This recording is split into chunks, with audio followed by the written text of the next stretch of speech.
The Open Public Meetings Act is a state law that applies to you guys, and it applies to every other state body in the state of Utah. It controls, to a large extent, your requirements for your council meetings and other meetings of your public bodies to be open to the public. The policy behind the Open Public Meetings Act is set out right in the state law. And that says that it is the policy of the state of Utah that your decisions and your deliberations be taken openly. That's both decision and deliberation. In short, the policy is transparency, and we trade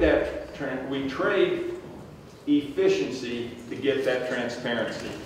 You have to remember that.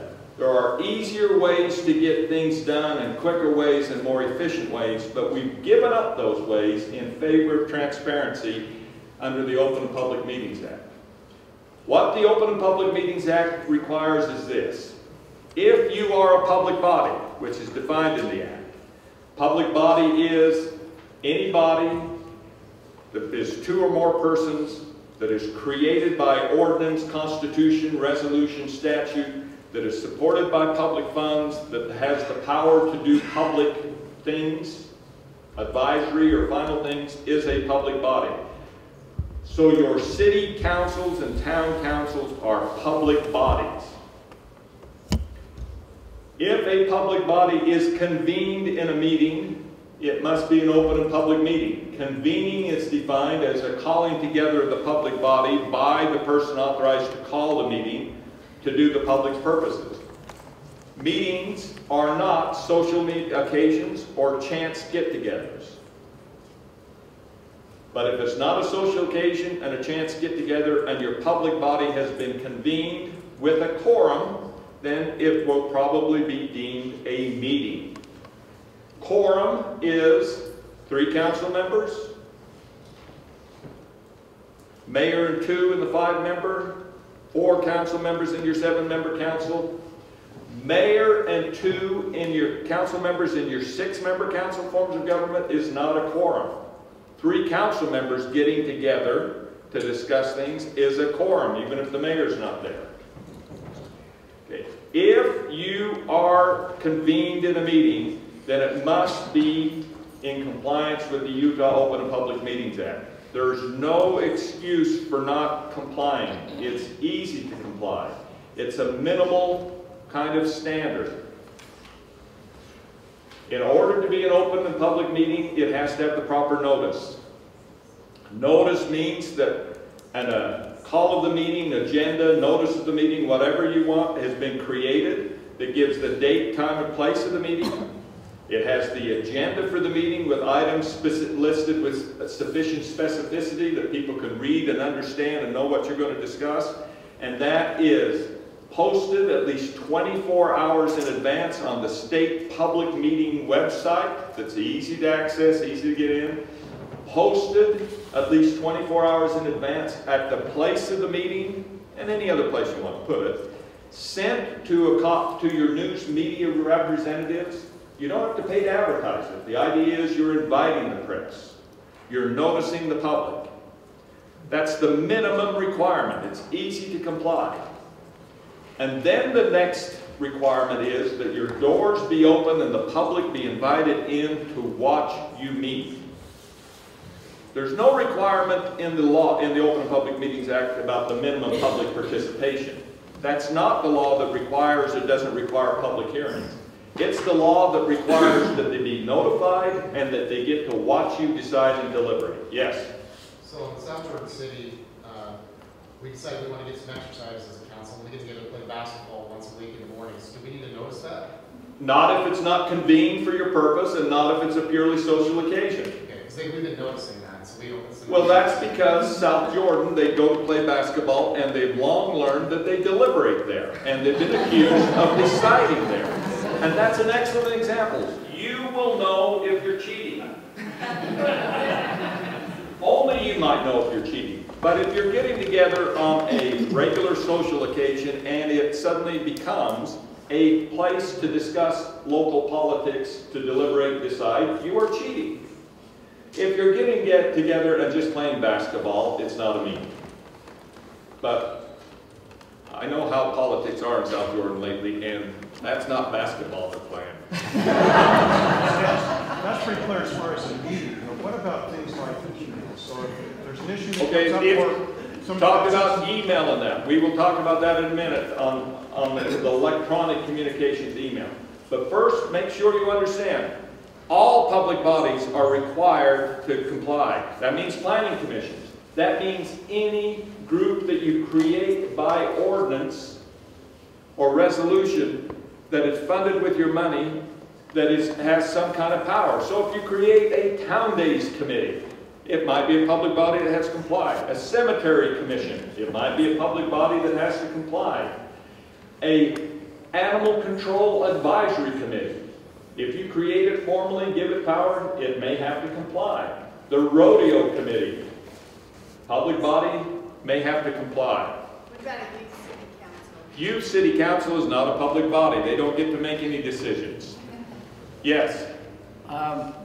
Situation we've had twice already in January.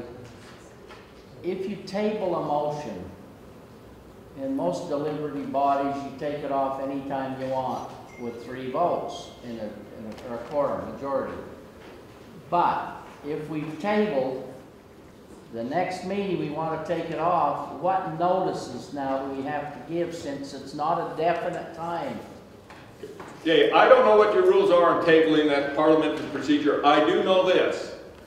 If it's not on the agenda for that meeting with specificity, that item, the law says that you cannot make a final decision on it. So, if you have, for example, on the meeting of January 5th, proposed ordinance regulating the number of dogs that you can have in a residential zone, and you deliberate, you talk, and you go, and then somebody says, I'm not ready to decide, I need to talk to my neighbor. I move we table this till the next meeting. And then the next meeting comes around, and the agenda does not have that ordinance on it. It doesn't matter that you tabled it before. It's not on this meeting agenda. You can't vote on that ordinance. The agenda has to be sufficiently specific to cover the topics, which means, in my mind and most other attorneys' minds, things like council member communication, other business, former business. None of those items give you the authority to take a final action on any matter that comes up in that. Yes? So how we handled it was they gave notice that we were going to discuss the aforementioned tabled motion. We should have said exactly what it regarded. We did say what it regarded, so we were okay, even if we didn't take it. You're okay by me, yeah. We could skip over it to the next meeting if we want. If it's on the agenda, you can do it. This tabling and motions and seconds and how do I need a second and do I need a motion and do I need this, that's all up to your own local rules. I went to a meeting years ago in Wallsburg, and we all sat around a big conference table and we discussed it like that we were around the kitchen table, and it was wonderful. Do we still do that in Wallsburg? Just sit around the table. And I've been to meetings where it was like going to the most formal hearing that you've ever been to. And neither is right nor wrong. Most of the meetings are somewhere in between that. That's up to your own policies and procedures. There's nothing in the law that says you have to have motions and seconds. That's your own rules. Yes? What is the state statute as far as dealing with something that has come through on, like in an application where you've had a developer or something come through where you needed to table it for more research? You know, what is the time frame a municipality has to be able to give them a yes or no on the application?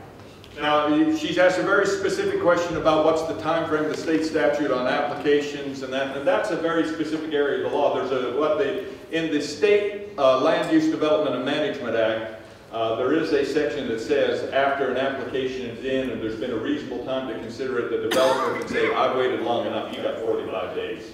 And there's a set, and then you have to respond within that time. Yes?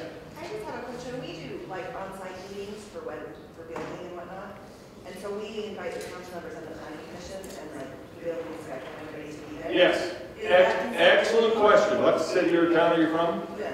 Uinta. UNO is a small town. Council members all have administrative and executive powers. The statute specifically says it is not a meeting of a public body if that members of the public body have executive and administrative powers and they're meeting just to carry out those powers and not set policy or make it. So we'll call it the ditch digging exception, you know, the UNA exception. So what happens is sometime, let's say in the Anamomi town, the town council is meeting and they say, hey, next Thursday we're all getting together, you know, to burn the ditches. When they get together on Thursday to burn the ditches, they don't have to notice that up because all they're doing is burning the ditches. They've got administrative powers, they're carrying it out. They're acting as administrators and staff. It is not a meeting. The open and public, any questions then about how you notice a meeting, the agenda? Yes? Well, I'm sure you're gonna get to this, but like, we're picking planning commission right now, members, and, you know, we went into a closed meeting, so you can talk about. We're going to talk about closing it in a minute. Yes? Okay, so you leave something off your agenda, and then you take a poll vote on it.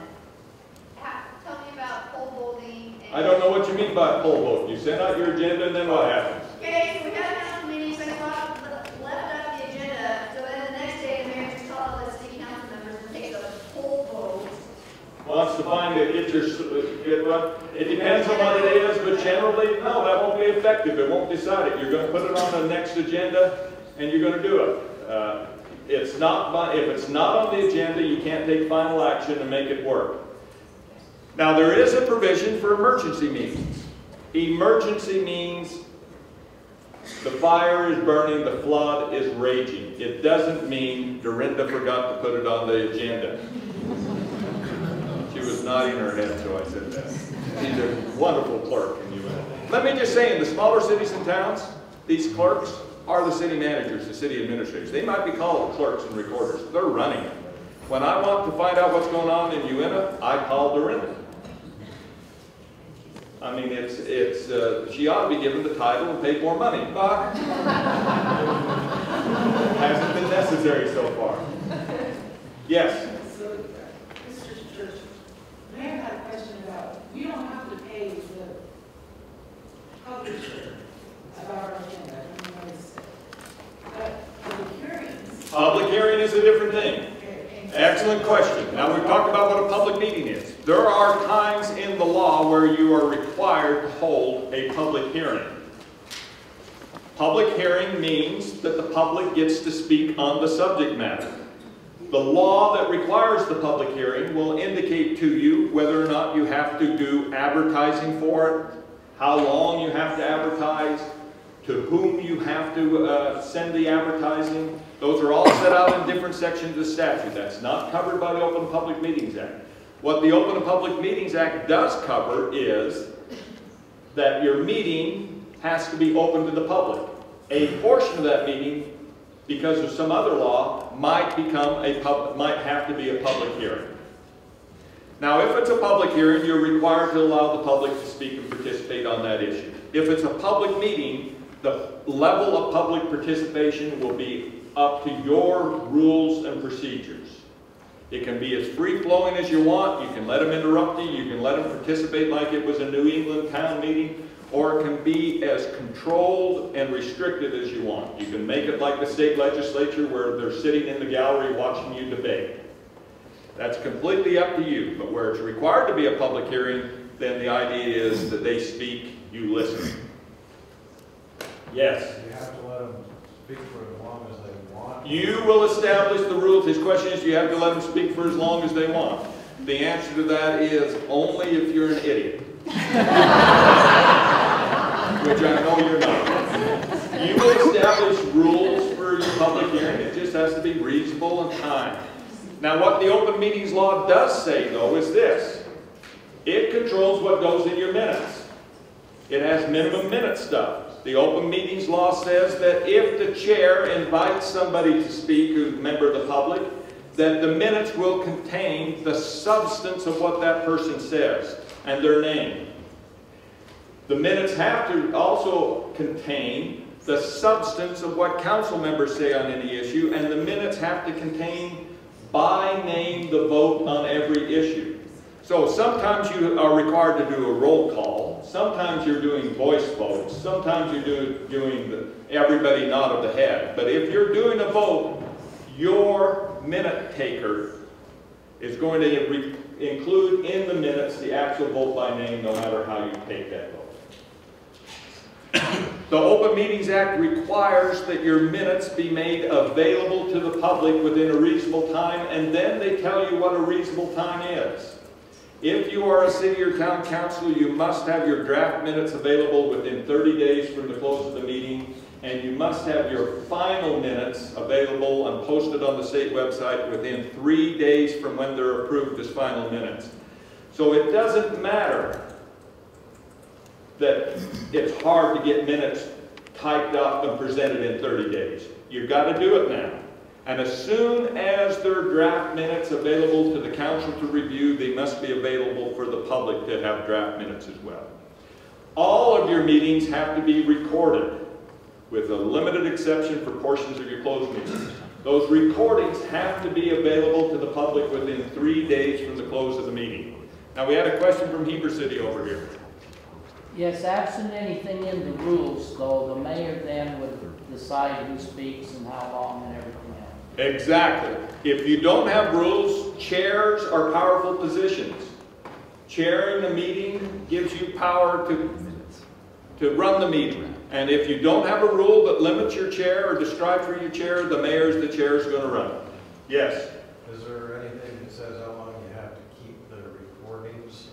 Yes, there are things that say how long you have to keep their recordings. That's covered by the Government Records Access and Management Act, which is a separate act, and as part of that you have retention schedules that are recommended and approved by the State Archives Office, and they will tell you how long you have to keep every document, and document includes recordings.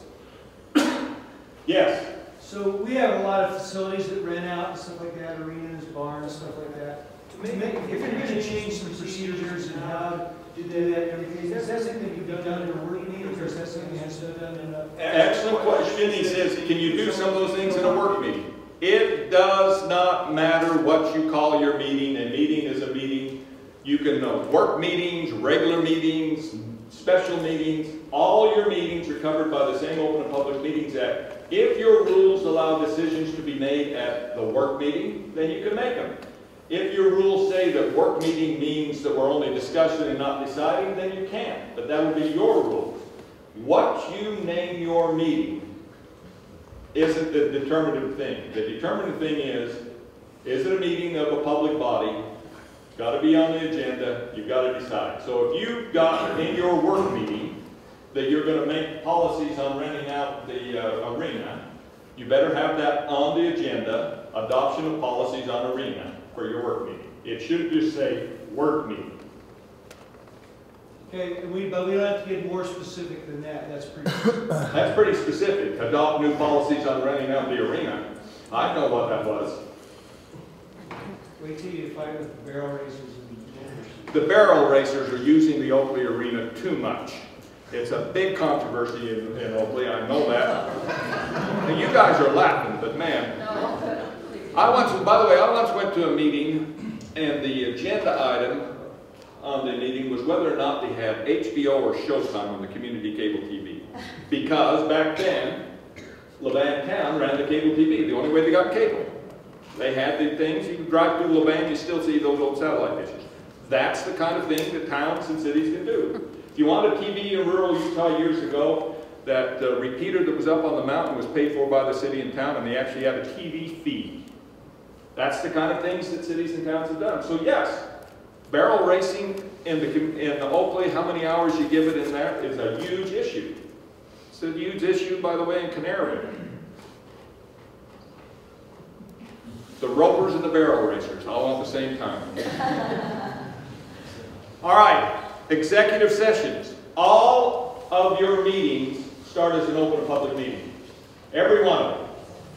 Some portions of your open public meeting can be closed for very specific and limited purposes. The state statute lists what those purposes are. That list is meant to be limiting, not descriptive. If you want to close a portion of your meeting to the public, it has to be for one of the reasons in that list. Not something like unto it. Not something similar. Not something that we just need to do because we need to do it. It has to be one of those things. You're required to have a specific motion to close the meeting that says in that motion what that purpose is for. You are required to have a 2/3 vote to close it, not just a simple majority.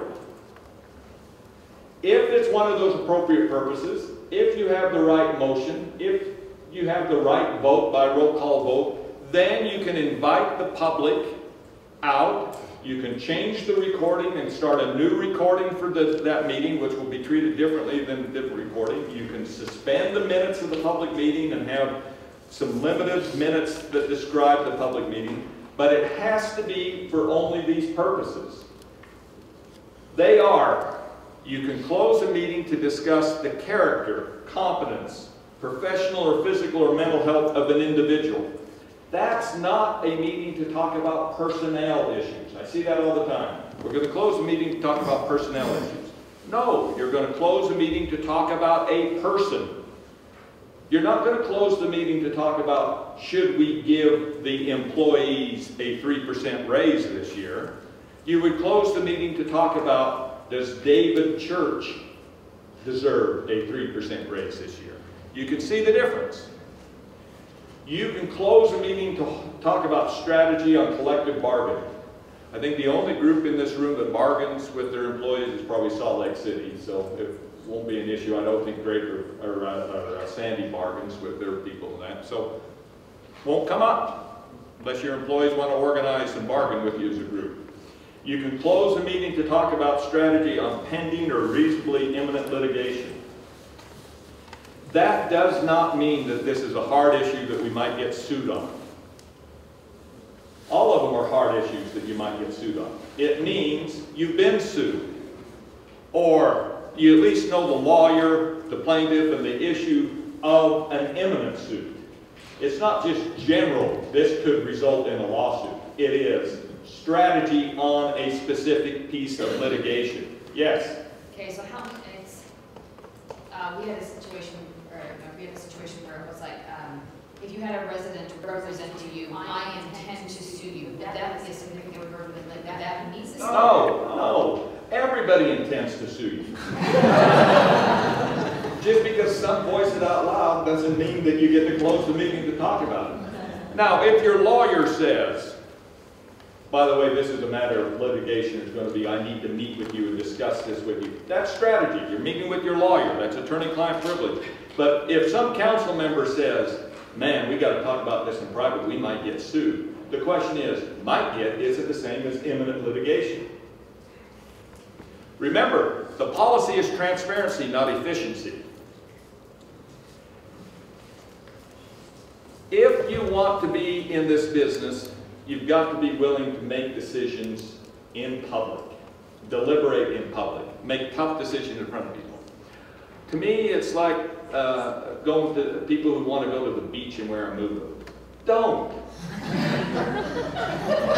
you're going to the beach, disrobe at least a little. You've chosen to come to the beach. You're going to have to make tough decisions in public. I don't go to the beach. Yes? Joe Weeks from Draper. I love Draper, but we get sued a lot. We just do. You deserve it, by the way. I mean, if we zone and the person doesn't like the way we zone, we get sued. And we spend a lot of money in lawsuits just because, you know, whether we're right or whether we're wrong, it kind of balances out. I don't know, it's frustrating as a new council member to see how much money we spend on attorney fees. But we also do a lot of these closed meetings. To talk about appropriate things? To talk about appropriate things, usually about a lawsuit.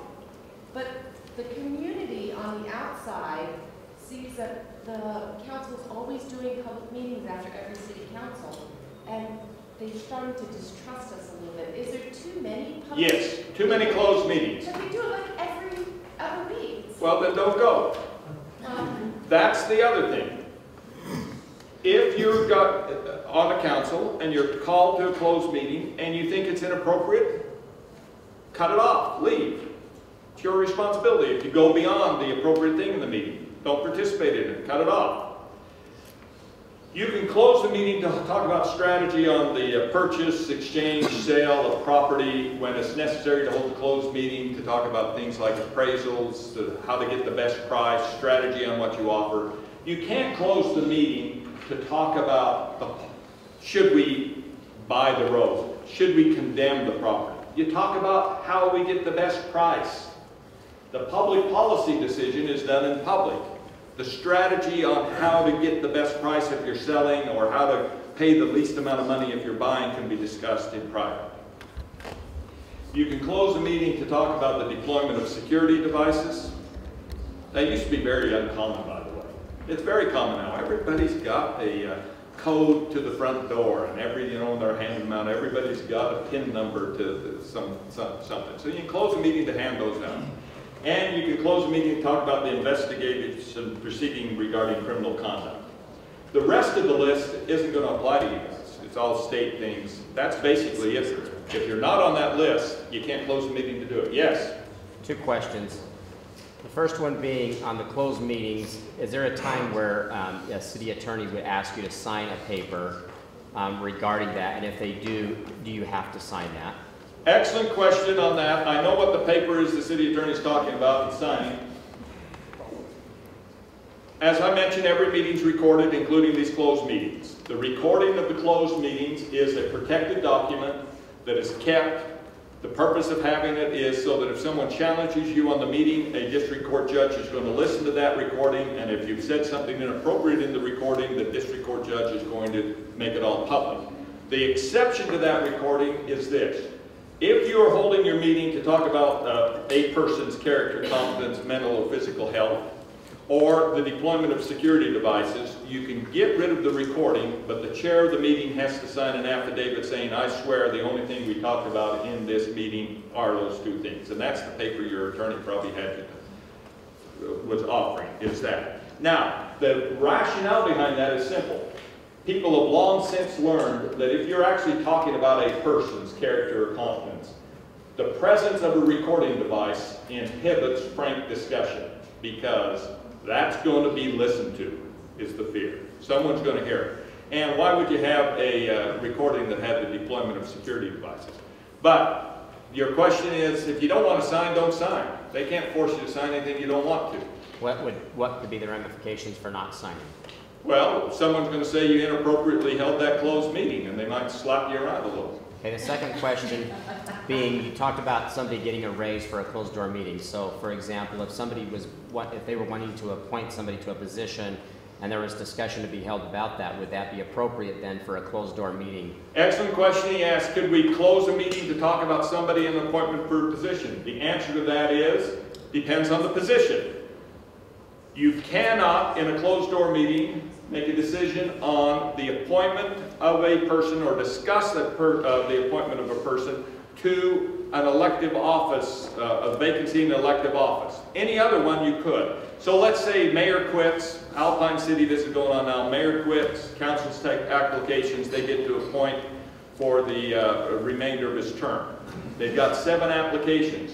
The law used to allow the council to go into a closed session and have a frank discussion about those people's character competency. The law now says you cannot discuss that type of appointment in a closed session, nor could you hold a vote or anything in the closed session on that. But if it was a planning commissioner, you still could. If it was a city manager application, you still could. Yes? So what's the consequence for violating that?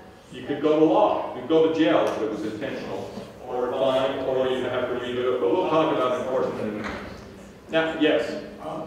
You mentioned real estate. Like, we find that in our city, if we discuss anything, all of a sudden, the price of land goes up through the roof. Yep. The city's talking about it. So sometimes things are discussed in closed session about which property we're looking at. So that's okay, but the decision to buy it has to be public? Or Yeah, the decision to buy has to be public, and but you're exactly right. Let's say we have made a decision to build a new park in town. That's a public decision. We have, let's say then your manager comes to you and say, we've identified 4 or 5 or 6 pieces of property that might be a good park. I suggest we go into closed sessions, talk about strategy on how we're going to obtain these. That to me, it's all right if we're doing that. But if the closed meeting is, let's hold a closed meeting and talk about whether we should have a new park or not have a new park. When you get down to talk about specific pieces of property and what you'll offer and what you won't offer, how you get the best price, that's the intent of it. Yes? What about if through that real estate acquisition that you're tying a bond to it, and then the conversation in the closed meeting is more about how do we get the bond passed? Well, then you cheated and you shouldn't do that. Okay. All right, what happens is closed meeting minutes, the closed meeting tape, the recording, that's a protected document. As a member, individual member of the council, you don't have the right to disclose that stuff without the consent of the rest of the council. That gets into the ethics thing that I'll talk about in just a minute. Back to the electronic kind of things. We all email now. We all text now. We all have various ways of communicating with each other that are more modern, less traditional. There was a big issue. Is group email a meeting? Is a group text a meeting? Is a group phone call a meeting? If 3 council members exchange an email, is that a meeting? It was a problem. The legislature thought about it. The legislature subject the same thing. What they did is they said, no, those are not meetings. If it is electronic communication outside the regular meeting, by text, by email, by one of the defined electronic communications, that can't be used to say you violated Open Public Meetings Act. But it's still cheating if you deliberate and decide outside the public meeting. You will know if you're cheating. I mean, that's the technical, formal thing. So, you could send a text to everybody and it's not a violation of the Act. But if you find yourself bargaining, negotiating, deliberating through texts and emails and Facebook and that, you are cheating. It's beyond the spirit of the Act, at least. Yes? Does that depend on how many people are on? It doesn't depend on how many people. But if I want to poll another council? No problem. If you want to grab them in the grocery store and say, how do you vote? No problem. The quorum is 3. Now, if you send out an email to all 3, you haven't violated it. But if you are negotiating, deliberating, you will know if you're cheating. You will get caught. And by the way, those emails and texts are going to be public documents. Someone's going to request them. Someone's going to see them, and they're going to accuse you of violating at least the spirit of the Open Public Meetings Act. Avoid that. Avoid it if you can, but politicking is necessary in politics. Yes? Can you elaborate a little on the email public document? I mean, we have assigned emails for the city. Right. Some constituents knows my other emails, what I used in my campaign. He sends me an email. I answer him. Is that accessible to the public? It may be, because you have assigned public emails, they do a grandma request. Under the grandma request, they never get that. But where that will come up, and why you want to avoid your use of your personal emails for city business if you can, is if you get in litigation, and the attorneys will subpoena that, and they'll also go up to your personal, and they'll look at your whole thing. And so do your best to avoid doing city business on personal email.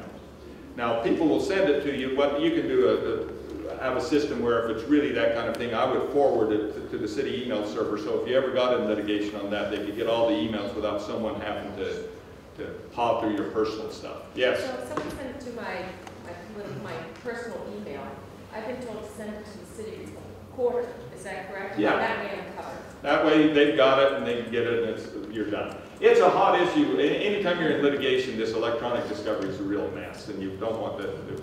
We're running out of time. Ken's, you guys have asked a lot of questions, so I've got to get right to the ethics. Let me just say, you want to read the Open Public Meetings section of the book. It's very important. As I say, the county attorneys are charged with enforcing it. The Attorney General is charged with enforcing it. You are required to be trained on it annually. It's very important. If you intentionally violate it, there's the possibility of criminal sanctions. If you accidentally violate it, the things that you do are voidable. If someone brings a challenge within 90 days from the date of your meeting, you might have, it's void. If no one's challenged it within the 90 days, if it happened a year ago or 2 years ago or whatever, it's not voidable. It's done.